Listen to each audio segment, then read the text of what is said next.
Hello everybody, it's me, GhostCritic. Time for a comic book review video. I've read all 10 of the comics that I picked up on Wednesday, and it's now time for you to hear what I thought about them, my thoughts, opinions, and just general chit-chat about the books.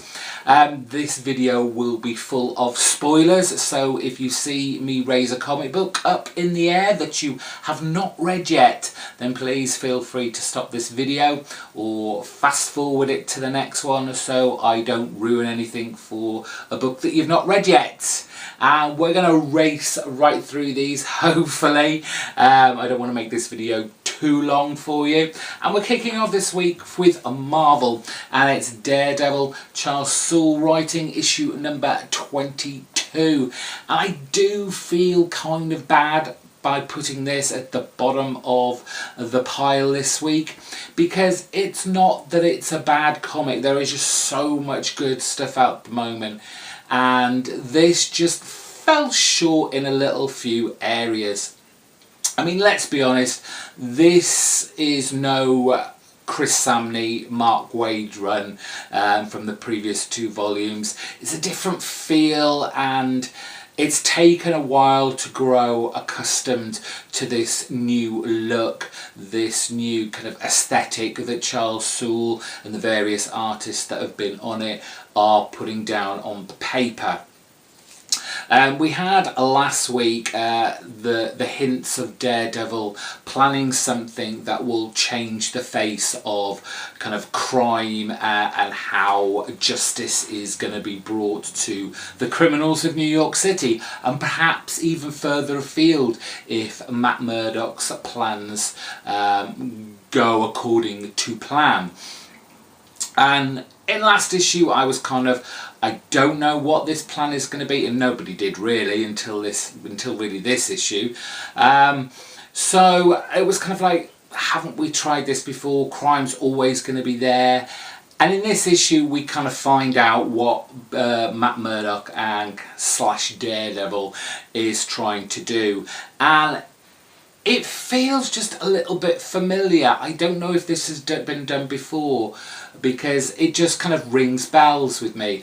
And this is the idea that the superheroes can give evidence in court to bring justice to the criminals wherever they may be, but without having to reveal their identity. And that's what a great deal of this book is about, and it is a very wordy talking heads type of book. It's all set in the courtroom. As we saw at the end of the last issue, Daredevil was about to give evidence, but obviously the defendant or the prosecutor, which way you want to look at it, they are kind of arguing that how do we even know this is Daredevil? Is this even legal? And by the end of this, it all kind of gets not resolved, because we don't even start on the case yet. It's more of proving that Daredevil is actually Daredevil, and that this, like I said, this is legal. There is some action thrown in there, as well as the kind of group of terrorists from the last issue, the Clip, break into the courtroom trying to save one of their team members. And that's basically the way that Daredevil proves that he is who he says he is. And I guess in the next coming issues we will see more of the courtroom drama that this is. I mean, I do appreciate the fact that Charles Soule is not only focusing on Daredevil as the kind of street level superhero vigilante, that he's not forgetting about the kind of civilian guise of Daredevil, which is Matt Murdock. Matt Murdock is a lawyer. Let's see him do some lawyering, and we kind of do in a roundabout way, but there was not as much pizzazz or excitement from Daredevil that I've been used to in maybe past creative teams. When this first began, you know, you had your big baddies and such like. And there was a kind of sense of excitement. The action went on very fast paced, and it was enjoyable to read. But when you get in a confined four-walled room, and you just have people walking around talking, it starts to become a little bit of a drudge to read even. The kind of twist at the end of this, that obviously the newspapers will get a hold of it and who reads it, but of course the Kingpin, and he ain't happy. Which is kind of amusing because, as usual with Marvel, they're kind of bringing the comics out while they've got this huge big event going on, because Kingpin might be at the end of this issue, but in Doctor Strange, issue number 22, also from Marvel, he has joined up with Doctor Strange. I don't know where Doctor Strange lives. I don't know whether that's in New York City or Manhattan. I can't remember where. But wherever he lives, it's been encased over in a kind of big dome, and no one can get in and no one can escape out. And of course this is all under the Secret Empire banner.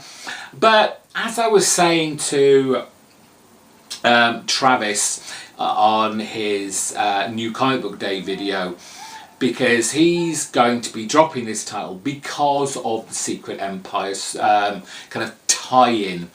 But the way I see it is that if you just take out the 2 or 3 pages with Captain America in it, which obviously then ties into the Secret Empire storyline, this could just be a Doctor Strange story, in the sense that, you know, we have this kind of magical adventure. Baron Mordo would be the big bad of this story arc, and it's him, Doctor Strange, battling with very little magic, trying to be ingenious in the way he gets round not having a great deal of magic, and this would just then be a Doctor Strange comic. I guess Travis can't get around the fact that, you know, there are a couple of pages with Captain America in it. But I'm really enjoying it, and it does feel like a Doctor Strange. It doesn't feel like it's a kind of throwaway storyline that has to kind of fit in, because what the new creative team has done with Dennis Hopeless and Nico Henriken is kind of carry on what Aaron has done in this new magical world of Marvel, where magic is in short supply. Doctor Strange can't so easily put people down in the way he has previously with his kind of magical occult powers. So yeah, like I say, he's got to get a little bit more creative. And the artwork I find in here from Henriken, it's a little bit heavy with the dark colours. There's almost a touch of kind of Fraser Irving in here, but a bad version of Fraser Irving. Maybe I've just been spoiled because Chris Picciello was on it previous and I loved that run, and Chris Picciello has this very kind of psychedelic, vibrant, bright colours to his work, and while he's not shy of the big thick black lines that I actually personally like, it wasn't kind of bogged down and felt kind of heavy and dark like this does, unfortunately. But there's plenty of kind of monsters and kind of demons and all that kind of excitement. The story wraps around kind of, now that Wilson Fisk is with both Doctor Strange and Spider-Woman and Ben Urich, there is this kind of uneasy tension, especially coming from Ben Urich, who clearly has issues with them kind of teaming up with Fisk. But Fisk apparently knows where there's some big-ass magic that will help Doctor Strange take down Baron Mordo. So their journey towards this place, and like I said, an easy tension between all the characters is interesting and kind of fun to read. I obviously love the character of Doctor Strange. I'm glad to see him in a current ongoing comic book. It may have taken a Marvel movie to bring him back into the Marvel universe proper in the comic books, but the good thing about this is I mean, I haven't watched the movie, but I can imagine it's nowhere near what is going on in here. They're not trying to make Doctor Strange look like Benedict Cumberbatch or anything stupid like that. So I like the fact that, yes, there's a Doctor Strange title on the shelves right now, and it's doing its own thing, even if it is kind of wrapped up in a Marvel event that not many people are very happy about. It's Silver Surfer, issue number 12 from Dan Slott and the Allreds, and this issue was a very bittersweet tale of grief and the loss of a family member. As we saw at the end of last issue, Dawn and Silver Surfer didn't get to her sister's birth quick enough, but what she also missed, which was obviously the more traumatic of the situations of being late for, was her father's death. And this is Dan Slott writing about a person not really coming to terms with the fact that she has lost one, if not the most important person in her life. And as the story progresses, it is her facing the inevitable, but coming out the other side perhaps stronger and ready to move on with her life. What Silver Surfer does to try and ease her pain is he takes her to the planet Euphoria and gathers some kind of specially powered people, I would say, to make this guise of her father and let her live with this facsimile that looks exactly like and acts like her father, so she can pretend that he's not dead, that he's still alive, and she can still enjoy many more days, months, years to come. Clearly there are characters in here that see this as an unhealthy thing. What they do is they try and kind of wean her off this, but obviously the planet Euphoria is there to make you feel good and happy, and when you leave that planet, you know, the memories are going to come flooding back. I think this is done so well by Dan Slott. He really had a handle on kind of all the emotions that were going through this. Silver Surfer wanting to do the right thing and the good thing for someone he cares for very deeply. And then from the perspective of Dawn, who has this so much loss from her father dying that she really doesn't want to confront this, and it takes, and the kind of irony of this is that given it's such a kind of human emotion, that it took an alien from another planet to explain it to her, to kind of make her face up to what has happened and allow her then to move on. And really, like I said, a bittersweet tale where she just wants to be with Silver Surfer for many years to come. As I've said in previous videos, I don't see this going on much longer. There is an interesting next issue where you can clearly see them in old age. Maybe it's a story from the future, but whatever, what will come will come. If Silver Surfer ends in a couple of issues, then it ends. We hopefully see him back. For me, hopefully with another creative team rather than Dan Slott and the Allreds. Not that I've not enjoyed this, I have. It's been a kind of funny, different, quirky, kind of off-kilter look at a very kind of big, epic, especially in the kind of space opera-ness that is Marvel's universe. This has just been a different way of looking at him, but great stuff nonetheless. We've got DC's Super Sons issue number 5. It's a kind of one and done story called Battle in the Batcave.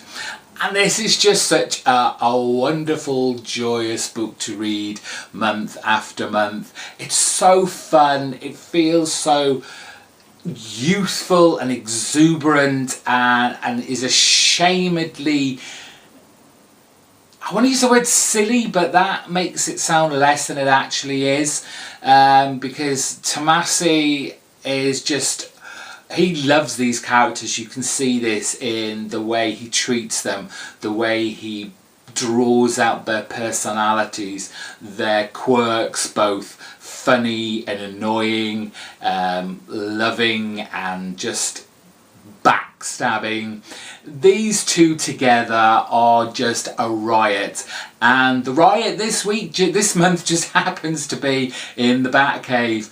We've got kind of Superboy, John, kind of running away from home because he's not happy that his parents are kind of moving from wherever they are at the moment. I don't follow Superman and all those comics, but somewhere far away to move to Metropolis. And obviously, young teenage boy, he doesn't want to leave. All his friends are here, so he gets mad. He's already been grounded. He's not allowed to use his powers. And you know, as you're a teenager, you get very frustrated, continually being told what you can't do and doing what the adults say and not having a say of your own. So he leaps off because this Superboy can't fly as yet. So you've got that kind of harken back to the early days of Superman where he couldn't actually fly and he just bounded great heights and distances. So that's a kind of nice little touch that I do like in this. But where does he go? You know, when you're basically running away from home, I would have thought the last person you'd want to go and see is the person that gets right on your nerves. But he does. He goes to the Batcave. He hides out there, only to be found by Damien, and of course they start fighting like two teenagers will do. And it's up to Alfred the Butler to kind of prise them apart and give them some pearls of wisdom about how alike they are to each other's fathers, and talking about friendship and being together, you know, being together as one, cooperating and all that good moral stuff from Alfred. Of course, Batman and Superman turn up to further promote that strong unity of friendship that they now have, and they kind of let the boys off the leash, so to speak, and allow them the friendship that will come despite their kind of bickering and teenage boisterousness about it. It's just such a fun, exuberant, joyful book to read. The artwork this week, a little bit different. It was Borges, what's his first name? Sorry about this, but yes, it's not the usual artist. It's Alison Borges, and the artwork, while it's fun and it's still bright and exciting, there's just something a little bit too clean about it, like it's had a big whitewash over it, but still great stuff. Be picking up Super Sons for many issues to come. Oh, Headlopper, how I adore you. I wish you came out more often, but getting these big bumper-sized packs of comics, comic pages from Andy McLean and Geordie Belair, I'll wait, because it's worth it. It's such a good fun book. More fun books. That's what we need in this current age of comics. This is part 2 of the Crimson Tower storyline, issue 6, if you've been reading from the very beginning when they had the first 4-issue run of Headlopper, when we were introduced to our character Norgal. They're having, at the start of this book, a little bit of a rest, because they just had the kind of battle right at the very beginning of the first issue, as they head now to kind of retrieve these 4 crystal eyes. Once they've collected them, they can go and fight this berserker and kind of like the main evil guy of this book to become master of the Crimson Tower. And Norgal and his kind of band of friends that he's brought with him decide to kind of part ways and go through 2 separate doors to be kind of quicker, trying to get the crystal eye so they can move on quicker. So we get these kind of 2 separate stories. Norgal going in this kind of swampy, dark infested landscape, and his compatriot, I can't remember her name, oh, what was her name? This young lady here. She goes in an opposite door where it is a snow-peaked mountain, and they each have to fight through beasties to get at the crystals. And it's just a really clever storytelling, very kind of almost minimalist art in it. It's for a high fantasy book. I mean, you compare this to something like Seven to Eternity and Jerome Apina's gloriously detailed fantasy environments, and then put it alongside this, you couldn't be much further apart, but they both bring such joyous paneling to the books. And it doesn't feel any less for not having that detail. And I keep saying it, but I get so much fun and joy from this book. I can't wait for the next issue. I can't wait to reread this and just pore over the great way that Andrew McLean and Geordie Belair just lay out the pages to keep the action kind of running really smoothly and cleverly. Just a fantastic book. If you find this, I know it's a little bit pricey. It doesn't come out every month. It comes out every quarter. So treat yourself. Just treat yourself. It will be worth your while. Let's talk Royal City, issue number 4, Jeff Lemire's new independent Image title, written and drawn all by himself. And this issue is the penultimate part to the first story arc of this new book by Lemire. And I think this has been the weakest of the 4 issues that have come out so far, because although for at least one of the characters there does seem to be a progression from what has been going on in the last few issues, but the others seem to be at the moment, and I guess it's because, you know, you don't want to throw it all out straight away, but what's happening with them feels a touch stagnant, and they're still going through the motions that we as the reader have already seen them doing in the last few issues.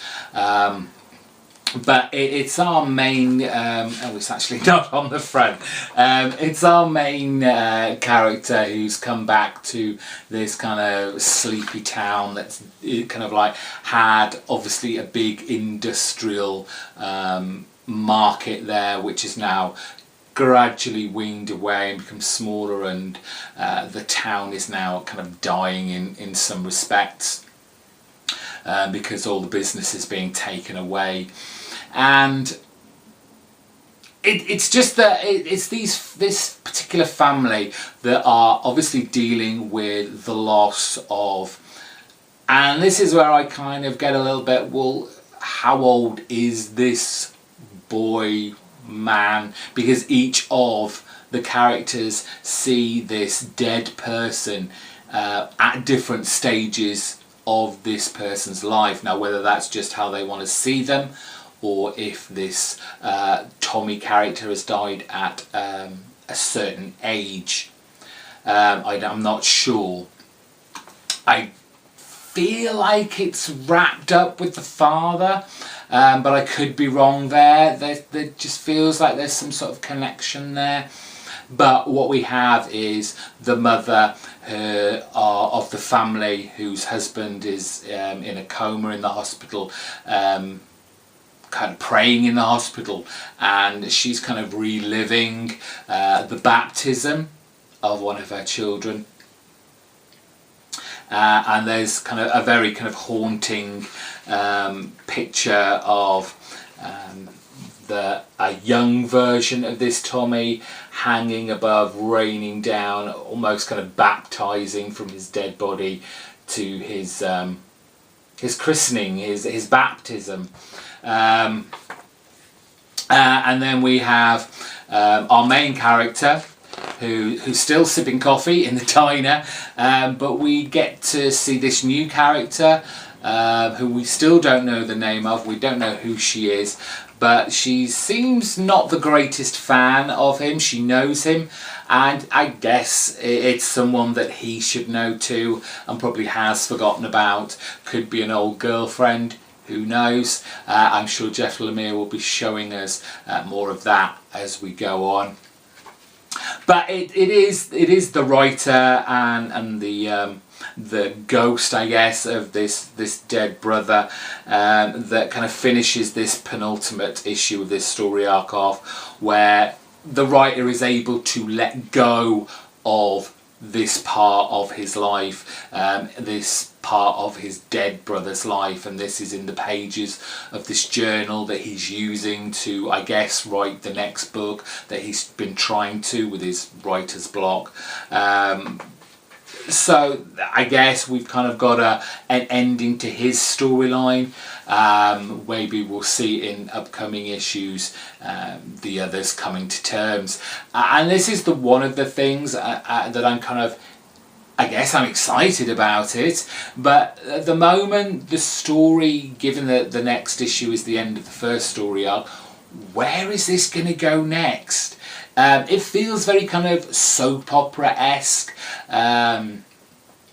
in the way it's portrayed, the kind of family dramas that are going on in this family too. But beyond that, what is going to happen with this book? I'm very intrigued to know, and like I say, in some respects very excited. I do love a good Jeff Lemire book, and this certainly does pluck at the heartstrings in a lot of the issues that I've read so far, and there's a lot of stuff in these books that I've been able to identify, and maybe why I like it a lot more than many other people have, and I can overlook some of the kind of obvious storylines that we perhaps seen in other titles. I just think Jeff Lemire does it that much better. Department H, issue number 15, from Matt Kint and wife Charlene Kint. I've just got to say, I love this double cover spread on the front. It's just a fantastic image. I just thought I'd point that out and tell you how good I liked it.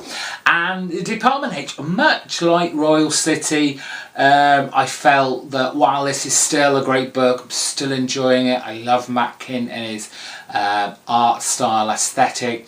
It just feels like I wanted to give it a good big push.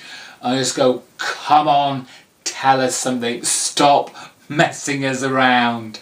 And in a way, he kind of still messes around with us in here. We've got this submersible going, trying to get down to a cavern, so they can basically breathe and live. But we keep getting all these flashbacks to Mia's life before she came down to this kind of underwater scientific lab, and how she ended up in the lab, and kind of moments in her life, the death of her mother, her separation from her boyfriend Elaine, I mean, all sorts of stuff. But it's kind of like it's done in this kind of snapshot way, where all the kind of memories that, because she's got this ability, I guess, to remember everything, to kind of take a snapshot, remember it, that there are so many of them now that they start overlapping, and get confusing, and words merge into other people's words, and it feels like there's huge clues in here that I'm massively missing. But I'm along for the ride, and I will be there till the end.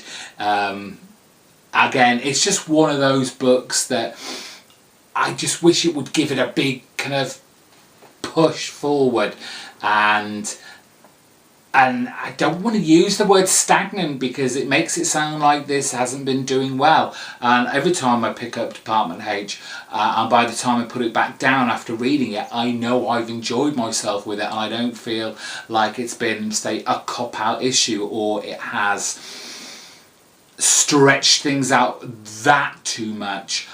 But at the same time, there are moments that I just feel like saying, I just want to know who killed who, and I don't even feel now that that's the main crux of what Matt Kim wanted to tell in this story. And this is more about Mia coming to terms with who she is, what she wants to do with her life, and how she's going to go about it, and how much of her life has been revolving around her father, and now he's gone. Now he's died, and while it's still all revolving around him, we'll see. This is surely going to be wrapping up very soon. I don't know how much longer Matt King can tell his tale, but I will enjoy it until it finishes. It's Black Monday Murders, issue number 6, and I have to say, I kind of miss the thickness of this book. It might have been priced slightly higher than the kind of regular $3.99 book, but you obviously got more pages for it, and there was that wonderful back matter that Hickman put in, but he seems to have been holding back a lot on that kind of stuff now, and there is more of the actual comic book storytelling in here. And with Black Monday Murders, it's one of those kind of titles that it's like, I feel it's maybe just a little bit too highbrow for the likes of me. I read it, I kind of get what's going on, but I know I'm missing some very kind of big, high kind of concepts and ideas going on in here, but at the same time there's a lot of weirdness going on too, especially by the end of this issue, where we have the bodyguard lady who just kind of speaks this weird odd language, who captures the guy from one of the Oresco family, ties him up. She decides to kill a bunch of people, and then kind of draws this strange kind of occult figures and symbols in a circle. There's going to be some weird dark magic going on in the book, but the bulk of this book is between the the kind of professor, lecturer type guy, and the detective who's been looking into the murder right at the very beginning of this tale, and kind of talking, you know, about, in some respects, the gods. And bringing him deeper and deeper into this dark world where, you know, this dark cabal is pulling the strings on the world, the international financial landscape. It looks fantastic. Tom Coker's artwork, very reminiscent of kind of Sean Phillips to me, but that's certainly not a bad thing. It'd be interesting to see Tom Coker or an Ed Brubaker book. I don't honestly think we'd tell the difference. But like I say, it's no bad thing. They're both great artists. They both know how to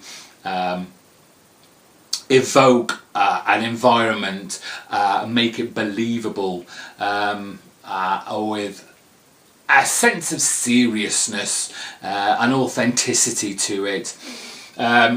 This is one of those books that I'm going to have to read again. I don't know if this is true or not, and it wasn't my understanding, but maybe it is, that this is only kind of like a mini-series. This has a limited issue run and not an ongoing. Now I kind of come to think of it, I just wonder if it had been an ongoing, where it would go after they kind of resolve this kind of murder storyline. But again, it's the mind of Hickman, the guy who's doing such a great job on East of West. That's been going 30 plus issues. There's no reason why his imagination couldn't take this book in all kinds of directions. But if it is a limited series, this is certainly going to be one of those runs that I'm going to have to go back to the start again and reread very slowly and very carefully. But as a whole package, I really like this book.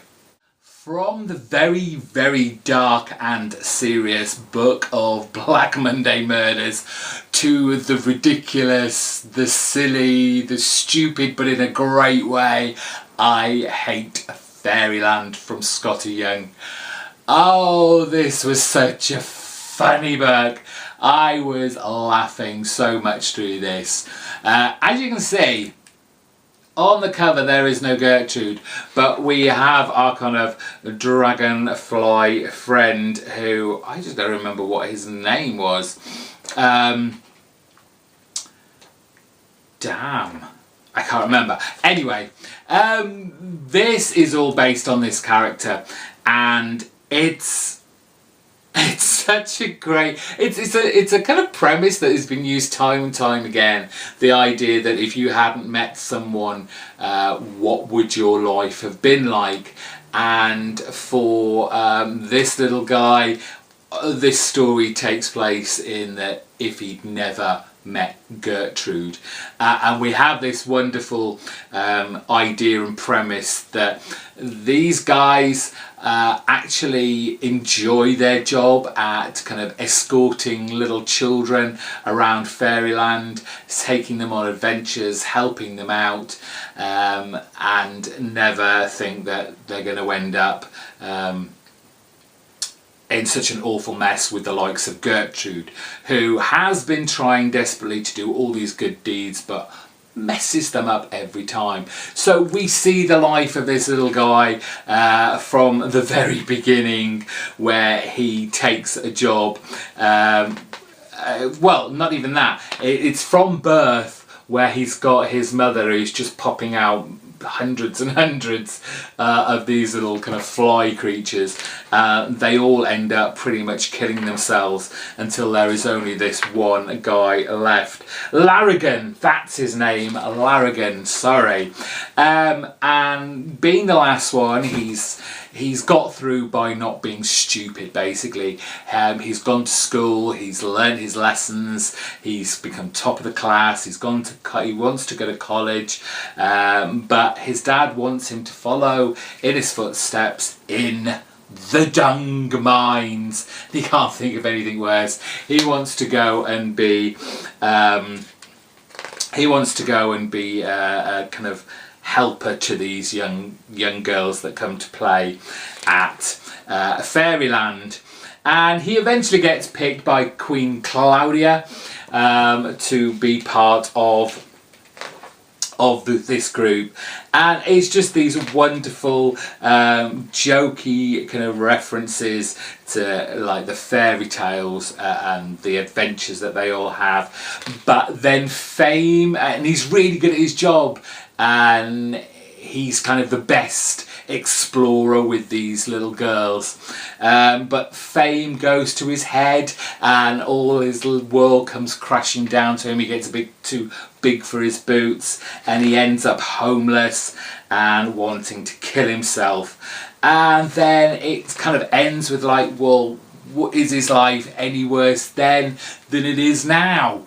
And it's just a glorious ride of fun, stupid, ridiculous storytelling, which is just what you need to kind of lighten all the very, very dark books. As always, the artwork by Scotty Young with who else is doing it? The colours with Jean-Francois Belleur. It just makes this a wonderful book to read. I'm so glad. I was so close to saying, oh, it's just too silly, I'll just drop it and get something else. I'm so glad I kept it. It's a breath of fresh air through all this kind of very serious, dark, adult books. So you may have guessed what is my pick of the week already, and it certainly did take me by surprise. It's a character that I haven't picked up since its 700 issue long run came to an end, and began again with a kind of new set of rules, and kind of not a separate universe as such, but different characters, and I just wasn't up for it. So I left this person behind for a while, and then this certain issue came out. It's an issue number 1. It's from Marvel. Thought, let's have a peek. Let's see what's going on in this guy's world now. This, of course, Chip Zdarsky's Peter Parker, the Spectacular Spider-Man, and loved it. Absolutely loved it. For all those people that are talking about losing the kind of history and the kind of legends of these characters, well, this is what you want. This is what you've been asking for. I loathe to use the term, but I've used it so many times before, I'm going to use it again. The back to basics premise of Spider-Man, bringing him not down to earth, so to speak, but making his kind of adventures, I guess, more relatable, using the kind of the Peter Parker element. It's Peter Parker, the Spectacular Spider-Man after all, using that character and his kind of history to kind of push stories along. But this really, to me, from not having read a Spider-Man book for so long, did feel like coming back home to a character that I'd loved for many, many years previous. And it did feel like the good old days. You've got the witty banter, you've got the quick quips, you've got the colourful banter going on as he takes down some criminals, with the kind of help of Ant-Man along the way. We have the obligatory origin page right at the beginning, but Chip Zdarsky, he's going to turn that on its head, and he's going to have Johnny Storm say, "What? You're telling your origin story again?" It's kind of like really taking the mick out of him. But there is, I mean, Human Torch, Johnny Storm and Peter Parker, Spider-Man, have always had this kind of special relationship. So it was nice to see that right at the very beginning, that is still there, and they understand each other along the way. And, you know, the next double-page spread is what I love to see. Spider-Man flying through the streets on his spider webs. And the action just keeps going along. He takes down some villains. He gets the number of, I think, was she a journalist? I think she was, who wants to go on a date with him. We've got Sam Wilson, a little cameo in there as he takes him to see the Tinkerer's brother, who's apparently a good guy. I don't know anything about the Tinkerer's brother. I remember the Tinkerer being a bad guy from many years back in Spider-Man's history. But this guy kind of helps the superhero community out with kind of tricks and weapons and defensive stuff and all that. And there's a kind of to and froing, as you would expect from Peter Parker, him being the kind of nerdy scientist who thinks he's got everything sorted, but there's this science guy who can fix problems too, who's just as good if not better, but just a great fun book. And then there's the kind of twist at the end. I don't know if this is a twist, because I don't know if this is now part of the Spider-Man mythology, but I don't ever remember him having a sister. Yes, the cliffhanger at the end. He's got a sister. Maybe someone can explain that to me. There is a little story at the end with probably some setup for a future storyline where we have got someone from S.H.I.E.L.D.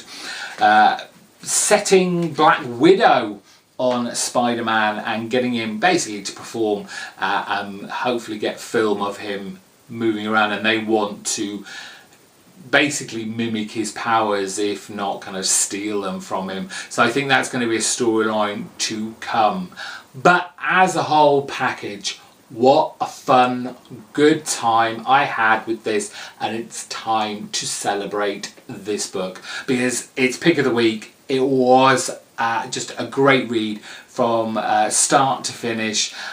This is going to go on my pull list.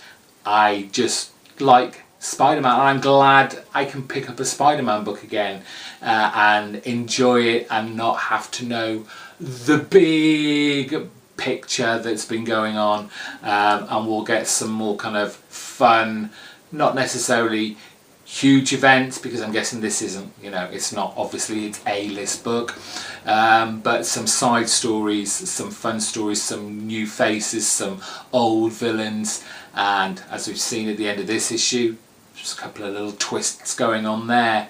Yes, pick of the week.